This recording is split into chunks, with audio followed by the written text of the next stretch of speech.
Channel. तो आज दिल किया कुछ नया आजमाया जाए। पहली बार गॉश पेंट्स खरीदे क्योंकि हर तरफ इनकी इतनी हाइप थी और मुझे भी क्यूरियोसिटी थी कि मैं भी इसे ट्राई करूं। इतनी दफा सुना है कि गॉश पेंट्स बहुत अमेजिंग है, सब आर्टिस्ट इन्हीं से काम कर रहे हैं, तो सोचा मैं भी देख लेती हूँ क्या सीन है। मैंने पेंट्स के साथ न्यू स्केचबुक और ब्रशेस भी खरीदे थे और हर कोई चाहता है कि न्यू स्केचबुक के फ्रंट पेज पे कुछ अच्छा ही बनाया जाए। तो आज मैं कुछ सिंपल या इजी से पेंटिंग तो बनाने नहीं वाली, और इतने DIYs बनाने के बाद मैं पेंटिंग बनाना तो बिल्कुल भूल ही चुकी हूँ कि मैं कभी पेंटिंग भी बनाया करती थी। तो सोचा क्यों ना जिबली का एक विलेज सीन बना लूं, क्योंकि आजकल सब ChatGPT से अपनी इतनी जिबली इमेजेस बनवा रहे हैं, तो मैंने सोचा क्यों ना मैं इसे अपनी पेंटिंग में ट्राई करूं। जिबली एक जापान का एनिमेशन स्टूडियो है जो मुख्तलिफ मूवीज बनाता है। इनका हर सीन इतना खूबसूरत होता है कि दिल करता है कि इसे अपनी पेंटिंग में कैद कर लें, और आज मैंने यही करने की कोशिश की है। तो चलिए बगैर टाइम को वेस्ट करते हुए अपनी वीडियो को शुरू करते हैं। अगर आपने कभी जिबली मूवीज देखी होंगी तो आप जानते होंगे कि वो एक अलग ही दुनिया होती है, और उसके कुछ सीन्स आप मेरी वीडियो में भी देख सकते हैं।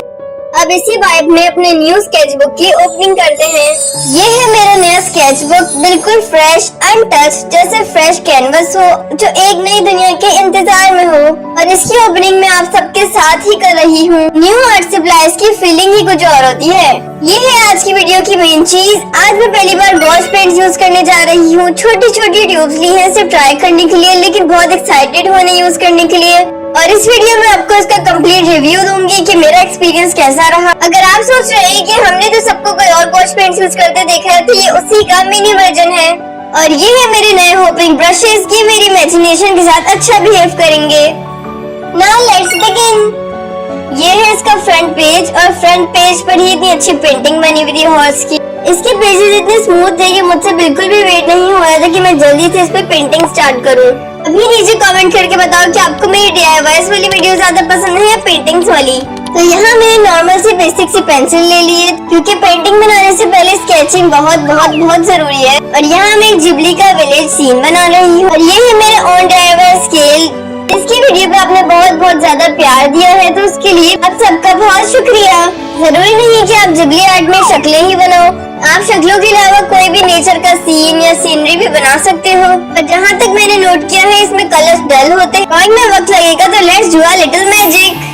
ये रहा जिबली स्टाइल विलेज सीन। आप चाहे तो जिबली की कोई मूवी से कोई भी सीन ड्रॉ कर सकते हैं। ये है इसका क्लोजअप लुक, थोड़ा ड्रीमी, थोड़ा नॉस्टैल्जिक। अब आते हैं पेंट की तरफ। अपनी मिनी ट्यूब्स की ओपनिंग करते हैं। ये ट्यूब्स आपको देखने में मिनी जरूर लगती होंगी, लेकिन इसमें काफी पेंट होता है और आपकी 2-3 डिटेल पेंटिंग्स आराम से निकल जाएंगी। और जो मेरी वीडियोस शुरू से देखते आ रहे हैं उनको पता होगा कि मैंने अपनी पेंटिंग का आगाज इन्हीं मिनी एक्रेलिक ट्यूब से।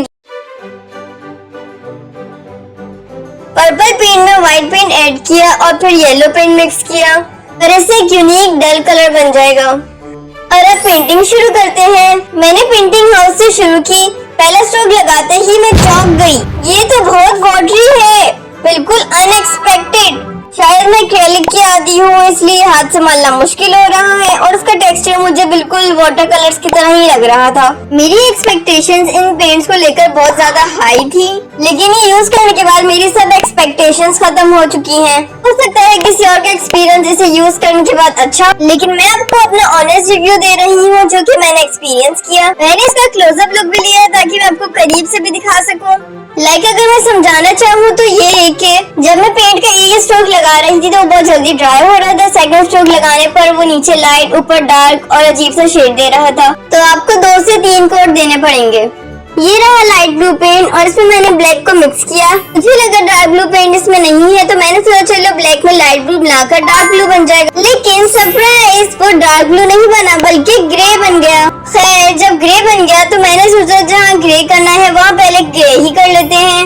वैसे बाद में भी ग्रे शेड बनाना ही था, तो पहले ही हो गया खुद ब खुद। कभी कभी पेरेंट्स खुद फैसला ले लेते हैं, आर्टिस्ट को बस मानना पड़ता है। लेकिन अभी तक मुझे इसकी टेक्सचर की समझ नहीं आ रही थी। एक लेयर लगाती वो ड्राई हो जाती है, जब दूसरी लगाती तो रंग कुछ और ही बन जाता था। मुझे खुद नहीं पता चल रहा था कि हो क्या रहा है। ये पेंट अपनी ही दुनिया में है। अब मैं बना रही हूँ ईंटों वाले स्टोव, जैसे देहाती इलाकों में चूल्हे होते हैं, बिल्कुल वैसे। छोटे छोटे ब्रिक्स की डिटेलिंग कर रही हूँ ताकि जिबली विलेज का वो अर्थी सा फील आए। ये वो चीजें हैं जो गाँव की जिंदगी को खास बनाती है, सादा मगर खूबसूरत। मेरे हिसाब से ये पेंट्स थोड़े वेस्टफुल लग रहे हैं। इतना यूज करना पड़ता है एक छोटे से एरिया को कवर करने के लिए। पहली बार है, सीख रही हूँ, लेकिन ऑनेस्टली एक्सपेक्टेशंस कुछ और थी। मैं फ्राई पैन को ब्लैक कर रही हूँ, बड़ी वाली जो गांव में अक्सर होती है, और ब्रिक्स को थोड़ा डिफाइन कर रही हूँ ब्लैक आउटलाइन के साथ। अब बारी है उस ब्लू कलर की, जो मैंने न जाने क्या क्या मिक्स करके बनाने की कोशिश की, और मजे की बात वो कलर ऑलरेडी मेरे पास था। पता नहीं मैं किस जोन में थी, देखा ही नहीं, और पेंटिंग के बिल्कुल आखिर में जाके रियलाइज हुआ। खैर, अब जो घरों की छतें थी उन पर मैंने ये ब्लू कलर किया। दो घर जो साइड पर बने हुए थे, और वो दो घर जो खिड़की के आसपास छुपे हुए हैं। अब मैं खिड़कियों पर लाइट ब्लू कलर कर रही हूँ ताकि घर और भी रोशन और एयरी लगे।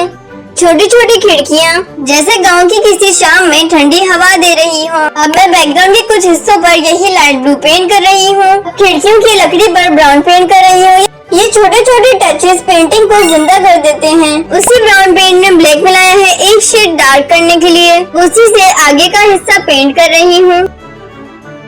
उसी डार्क शेड सब खिड़कियों पर स्क्वायर पैटर्न भी बना दिया है, जैसे पुरानी खिड़कियों में जालियां होती हैं।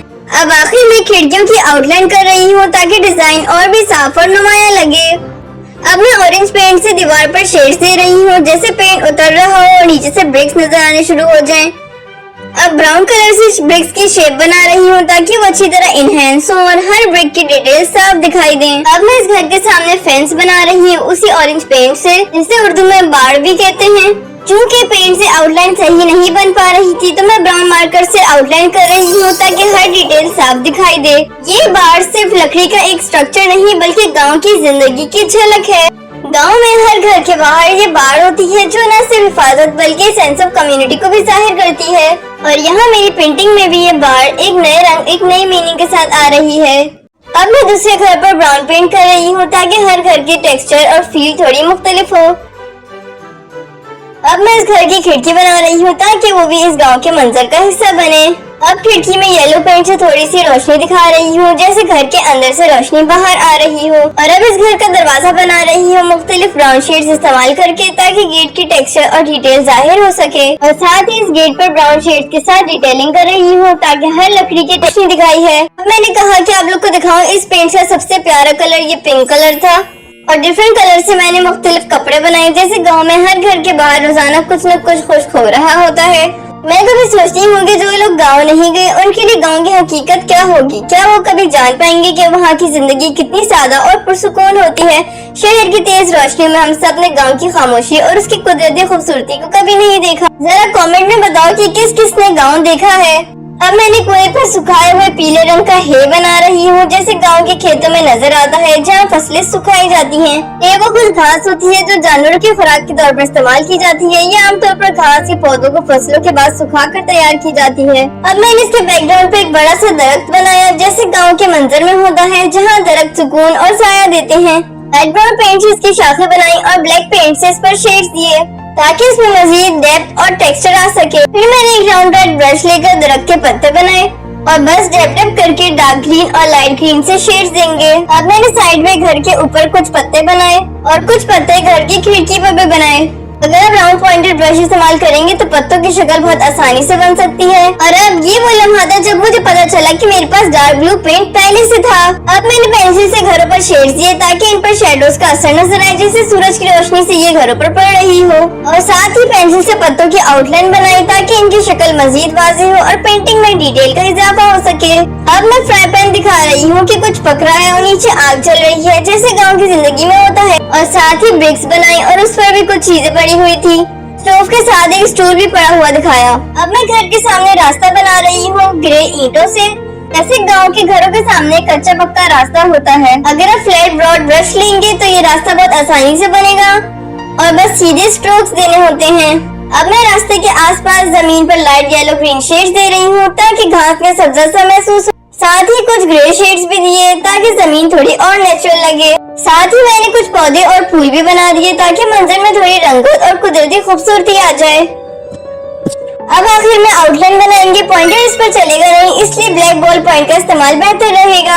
ये हो गई आउटलाइन मुकम्मल और ये है हमारी फाइनल लुक। तो ये था मेरा पहला तजुर्बा गॉश पेंट्स के साथ। सच बताऊं तो आसान नहीं था लेकिन मजा बहुत आया।